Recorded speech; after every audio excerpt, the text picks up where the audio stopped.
ان سے پہلے حروف ناصبہ میں سے کوئی حرف آ جائے تو وہ 7 سیغوں سے نون را بھی گرا دیں گے، یہ حروف ناصبہ حروف جازمہ آ جائیں وہ بھی گرا دیں گے، اسماء شرطیہ آ جائیں وہ بھی گرا دیں گے۔ اتنی بات تو آپ کو سمجھ آ گئی ہوگی۔ اب ہم چلتے ہیں مثالوں کی طرف، اور تیسری یہ رہ گئی حروف ندا۔ حروف ندا کیا کرتا ہے وہ میں آگے مثالوں کے ساتھ آپ کو بتاتا ہوں، لیکن میں یہاں پر جو اہم بات بتانے جا رہا ہوں وہ یہ ہے کہ جب حروف ناصبہ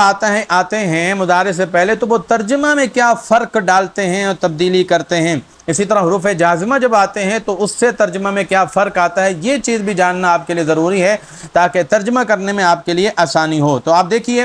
ویسے ینصر جو مضارع ہے اس کا ترجمہ ہوتا ہے وہ ایک مرد مدد کرتا ہے یا کرے گا، اس کو یوں بھی آپ کہہ سکتے ہیں کہ مدد کرتا ہے یا کرے گا وہ ایک مرد، اس کا یہ ترجمہ ہوتا ہے۔ لیکن جب اس سے پہلے ان آئے گا تو آپ دیکھیے کہ اس کا ترجمہ کیا ہو جائے گا، اس کا ترجمہ ہوگا مدد کرنا۔ دیکھیں ترجمہ تبدیل ہو گیا۔ اسی طرح اگر لن ناصبہ آ جائے گا تو پھر ترجمہ کیا ہوگا، لن ینصرا، وہ ایک مرد ہرگز مدد نہیں کرے گا، تو یہ چینج ہو گیا ترجمہ۔ اسی طرح اگر کئی آ جائے تو پھر ترجمہ کیا ہوگا، کئی ینصرا، تاکہ وہ ایک مرد مدد کرے، اذن ینصرا، تب تو وہ ایک مرد مدد کرے گا۔ پہلے ترجمہ تھا مدد کرتا ہے یا کرے گا، اب تبدیل ہو گیا۔ یہ آپ کے سامنے مثال ہے، پی ڈی ایف آپ کو مل جائے گا۔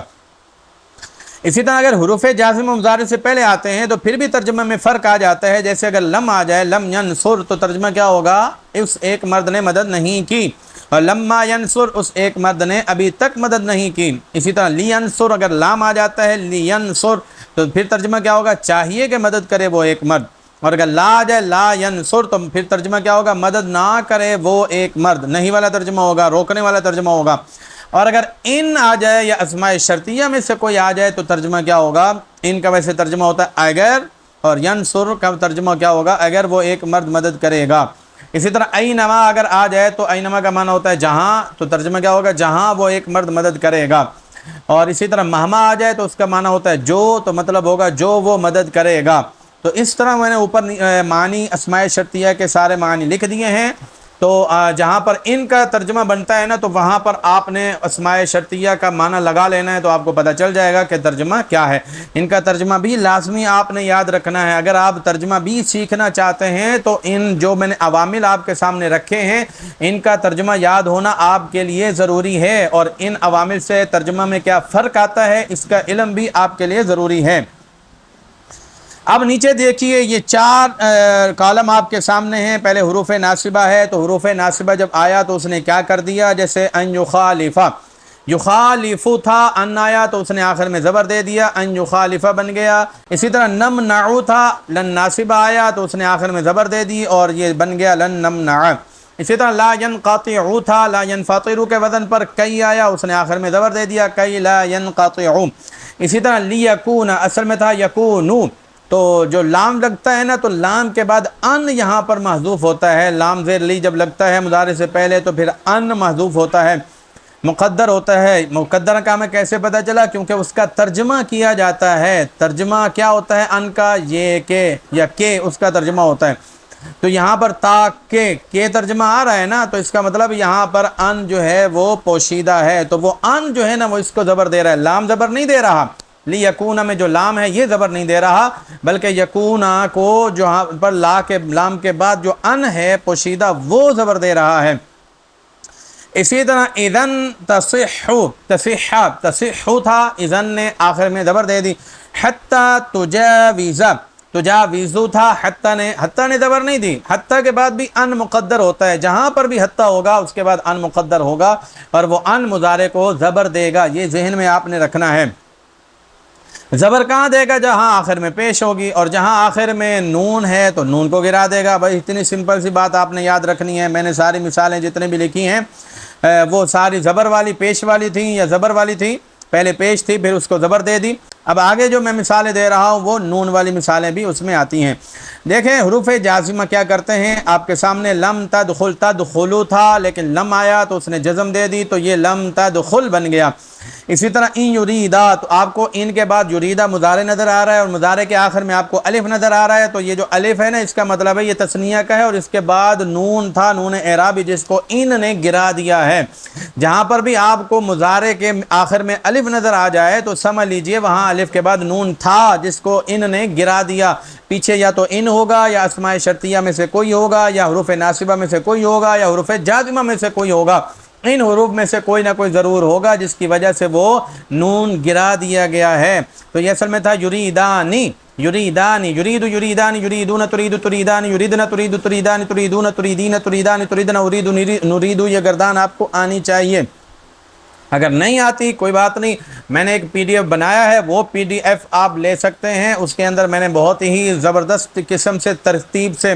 وہ ساری چیزیں لکھی ہوئی ہیں، آپ صرف ان کو دہراتے جائیں، انشاءاللہ العزیز آپ کی صرف ٹائٹ ہو جائے گی، پکی ہو جائے گی، اور آپ کو ترجمہ کرنے کا طریقہ بھی، فعل کا ترجمہ کرنے کا طریقہ بھی آ جائے گا۔ لیکن تب جب آپ صرف کا جو ہمارا کورس ہوگا اس کے مطابق آپ ترجمہ کرنا سیکھیں گے، تب آپ کو آ جائے گا۔ اس پی ڈی ایف کو استعمال کیسے کرنا ہے وہ بھی ہم انشاءاللہ العزیز آپ کو صرف کورس کے اندر بتائیں گے۔ دیکھیں آگے آ رہا ہے فَلْيَنْظُرْ، تو ینظر تھا اصل میں، اس کے سے پہلے لام لگا تو لینظر ہو گیا، اسی لام نے زیر دے دی، جزم دے دی ہے، تو وہ لام تو ساکن ہے، تو آپ تو مکسور پڑھ رہے ہیں، لینظر پڑھ رہے ہیں، تو بھئی جب لینظر تھا لیکن جب فا لگا تو فا کی وجہ سے لام کو ساکن کر دیتے ہیں، تو فَلْيَنْظُرْ بن گیا۔ تو جہاں بھی آپ کو یہ نظر آئے نا فا لام علامت مضارع یا، جہاں پر بھی آپ کو نظر آ جائے تو سمجھ لیجئے وہاں پر یہ لام امر ہے، امر کا صیغہ ہے، اور وہاں پر لام جو ہے وہ ساکن ہے، فَلْيَنْظُرْ اس کو پڑھیں گے۔ اسی طرح آگے لا تُخْفِرُوا آپ کو نظر آ رہا ہے، لا تُخْفِرُوا، دیکھیں لا کے بعد تُخْفِرُوا آ رہا ہے، علامت مضارع ہے، تو یہ مضارع نظر آ رہا ہے آپ کو، تو مضارع کے آخر میں واو الف نظر آ رہا ہے، اس کا مطلب ہے کہ یہاں آخر میں نون تھا جس کو لا نے گرا دیا ہے، یا تو لا گرائے گا یا شروع میں ان ہوگا وہ گرائے گا، یا لا گرائے گا یا شروع میں ان ہوگا وہ گرائے گا، یہ ذہن میں رکھیں۔ تو حروف جازمہ کے بارے میں بھی آپ کو پتہ چل گیا۔ اب حروف ندا کو ہم دیکھتے ہیں کہ حروف ندا، دیکھیں حروف ندا کے بعد یا تو مفرد ہوگا، ایک ہی لفظ ہوگا، اس کو آپ نے پیش پڑھنی ہے، بس سمپل ہے، یا پھر دو لفظ ہوں گے، مضافلے ہوں گے، تو پھر آپ نے پہلے کو زبر پڑھنی ہے، دوسرا جو مضافلے ہوگا اس کو آپ نے مجرور پڑھنا ہے، بہت ہی سمپل ہے، بہت ہی آسان ہے، کوئی مسئلہ نہیں ہے۔ جیسے یا آدمو، یا حرف ندا ہے، کون کون سے حرف ندا اوپر لکھے ہوئے ہیں، جو پی ڈی ایف میں نے بنایا اس میں لکھے ہوئے ہیں، میں دہراتا نہیں ہے، ویسے بتا دیتا ہوں، یا حیا ای حمزہ مفتوحہ،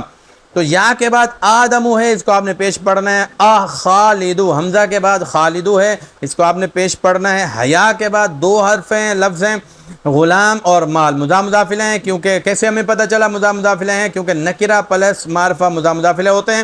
تو حیا غلام المالی، اس طرح ہم نے اس کو پڑھنا ہے، ایا فاعل الشر، اس طرح پڑھنا ہے، یا ایھا الناس۔ دیکھیں الناس جو ہے یہ منادہ ہے، منادہ مطلب جس کو ندا دی جا رہی ہے، حرف ندا کے بعد جو اسم ہوتا ہے اس کو منادہ کہتے ہیں، تو جب منادہ پر الف لام ہو تو اس سے پہلے ایھا کا لفظ بڑھا دیتے ہیں، تو اس لیے یہاں پر ایھا کا لفظ بڑھایا ہے، عربی لوگ ایسے ہی کرتے ہیں، اور کسی جگہ یا ہٹا دیتے ہیں، ایھا بھی رہ جاتا ہے خالی، جیسے السلام علیکم ایھا النبی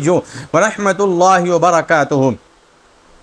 تو یہاں تک آپ کو سمجھ آ گیا۔ اب حروف ندا کے بارے میں ہم نے بتا دیا، نیچے مثالیں لکھی ہوئی ہیں، آپ نے ان کو حل کیسے کرنا ہے میں اس کا طریقہ بھی آپ کو بتا دیتا ہوں۔ میرا جو حروف ناصبہ والا لیکچر ہے نا، پہلے آپ نے حروف ناصبہ والا لیکچر سن کے آپ نے ویڈیو کو روک دینا ہے، روکنے کے بعد پھر آپ نے نیچے وہ حروف ناصبہ تلاش کرنے ہیں اور ان کا عمل آپ نے دینا ہے، یہ کام کر لیا، پھر آپ نے ویڈیو چلانی ہے، حروف جازمہ والا جو سبق ہوگا، جو لیکچر ہوگا اس کو سننا ہے، حروف جازمہ والا لیکچر سن لیا، پھر اس کے بعد آپ نے نیچے غور کرنا ہے اور حروف جازمہ ڈھونڈنے ہیں، ان کا عمل دینا ہے، پھر آپ نے حروف ندا والا لیکچر سننا ہے، ویڈیو کو چلا دینا ہے، اور پھر نیچے جتنے بھی ہیں آپ نے ان کو تلاش کرنا ہے، حروف جازمہ ندا تلاش کرنے ہیں اور ان کا عمل آپ نے دینا ہے۔ اس طرح روک روک کر، یعنی ایک چیز روک کر پہلے آپ نے اس کو سننا ہے، پھر روک لینا ہے، پھر آپ نے مثالوں میں غور کرنا ہے، وہ پہلے کر لیں، وہ مسئلہ مشق حل کر لیں، وہ چیزیں حل کر لیں، پھر اس کے بعد آگے آپ سنیں، اس طرح یہ ساری عبارت نیچے جتنے بھی جملے ہیں وہ آپ کے حل ہو جائیں گے۔ آپ نے ہر جگہ اگلی دفعہ اور جتنے بھی اسباق ہوں گے ان میں آپ نے ایسا ہی کرنا ہے، آپ کے لیے بہت ہی آسان ہو جائے گا۔ اب رہتے ہیں اسماء شرطیہ۔ اسماء شرطیہ کا استعمال کم ہوتا ہے، باقی جتنے بھی تھے حروف ناصبہ، حروف جازمہ، ان کے استعمال زیادہ ہوتا ہے، پھر بھی اسماء شرطیہ آتے تو ضرور ہیں، تو آپ کو ان کا علم ہونا چاہیے۔ دیکھیں جب مضارع سے پہلے آتے ہیں تو من، جیسے مضارع سے پہلے ہے، یبدل سے پہلے ہے، یبدلو تھا، من آیا تو اس نے آخر میں جزم دے دی، یبدل ہو گیا۔ تو یہاں تو من کے بعد ایک فعل ہے، اگر من کے بعد دوسرا فعل بھی آ جائے مضارع، اس کو بھی یہ جزم دے دے گا، یعنی دو کو ڈبل کو جزم دے گا۔ جو حروف جازمہ آپ نے پڑھے وہ تو صرف ایک ہی مضارع کو جزم دیتے ہیں، ڈبل کو جزم نہیں دیتے، لیکن یہ جو اسماء شرطیہ ہیں ان کے بعد جو دو مضارع آتے ہیں فعل، تو دونوں کو ہی یہ جزم دے دیتے ہیں۔ اب دیکھیے آگے، اینما یوجہ، اینما اس میں شرط ہے، اس کے بعد یوجہ آ رہا، یہ اصل میں یوجہ تھا، تو اینما نے آ کر یوجہ کو یوجہ بنا دیا، ہو آگے ضمیر ہے۔ اور دیکھیں اس کے بعد دوسرا مضارع آ رہا ہے لا یاتی، تو لا یاتی اصل میں لا یاتی تھا، آخر میں یا تھی، حرف علت ہے، تو اس نے اس کو حرف علت کو گرا دیا ہے، یعنی اگر آخر میں پیش ہوگی تو یہ جو اسماء شرطیاں ہوں گے جزم دے دیں گے، اور اگر آخر میں حرف علت ہوگی تو پھر یہ اس کو گرا دیں گے، پھر جزم نہیں دیں گے، پھر جزم یہی ہے کہ اس کو گرا دیں گے۔ تو یہ آخر میں لا یاتی حرف علت یا تھی، اینما نے آ کر اس کو گرا دیا ہے، تو یہ آپ نے ذہن میں رکھنا ہے۔ اسی طرح دیکھیں اینما تکونو، اینما اس میں شرط ہے، تکونو اصل میں تکونو نہ تھا، تو نون کو گرا دیا، کس نے نون کو گرایا؟ اینما نے گرایا ہے۔ اور آخر میں پھر بعد میں یاتی دوبارہ فعل مضارع آ رہا ہے، وہ بھی اصل میں یاتی تھا، اس نے یا کو گرا دیا، اس کی یا کو کس نے گرایا؟ اسی اینما اس میں شرط نے گرایا ہے۔ اسی طرح دیکھیں اینما تکونو، اس میں پھر تکونو آ گیا ہے، اور اس میں شروع میں اینما ہے، اصل میں تکونو نہ تھا، نون کو اس نے گرا دیا ہے۔ اور جو دوسرا اس کے بعد مضارع آ رہا ہے یدرک، یہ اصل میں تھا یدرکو، تو اس کو جزم دے دی اس نے، کیونکہ اس کے آخر میں حرف علت نہیں ہے، تو حرف علت نہیں پیش تھا تو جزم دے دی، حرف علت ہوتی تو اس کو یہ گرا دیتا، تو اینما تکونو یدرککم الموت۔ امید ہے آپ کو اسماء شرطیہ کے بارے میں پتہ چل گیا ہوگا، حروف ندا کے بارے میں پتہ چل گیا ہوگا، حروف جازمہ حروف ناصبہ کے بارے میں پتہ چل گیا ہوگا۔ تو اس لیے تصحیح عبارت کورس کرنے سے پہلے یہ والا کورس کرنا آپ کے لیے انتہائی ضروری ہے۔ اگر آپ کو لگتا ہے کہ بھائی یہ ساری چیزیں تو مجھے پہلے سے معلوم ہیں اور ان سب کی پہچان مجھے آسانی سے ہو سکتی ہے بغیر مشقوں کے، یا پھر میں کتاب سے خود بھی ڈھونڈ سکتا ہوں، اس سے مجھے کوئی فرق نہیں پڑا، میرے علم میں کوئی اضافہ نہیں آیا، تو پھر آپ تصحیح عبارت کورس کریں۔ اور اگر آپ کو لگتا ہے نہیں اس میں بہت سی چیزیں مجھے سمجھ میں آئی ہیں اور مجھے سمجھنے کی ضرورت تھی وہ چیزیں، تو پھر آپ کو چاہیے کہ پہلے آپ صرف نحو کورس کریں۔ اور اگر فعل کے بارے میں آپ کو تھوڑی بہت بھی کمزوری ہے تو میں آپ کو دوبارہ گزارش کروں گا صرف نحو کورس پہلے ضرور کریں، تاکہ آپ کی بنیاد مضبوط ہو۔ بنیاد جتنی مضبوط ہوگی آپ کا جو عبارت کورس ہے، تصحیح عبارت کورس، وہ اتنا ہی اچھا ہوگا، آپ کو سمجھ بھی آئے گی اور آپ کی عبارت بھی درست ہوگی۔ اللہ تعالیٰ سے دعا ہے ہم سب کو دین کی سربلندی کے لیے علم نافع حاصل کرنے کی توفیق عطا فرمائے۔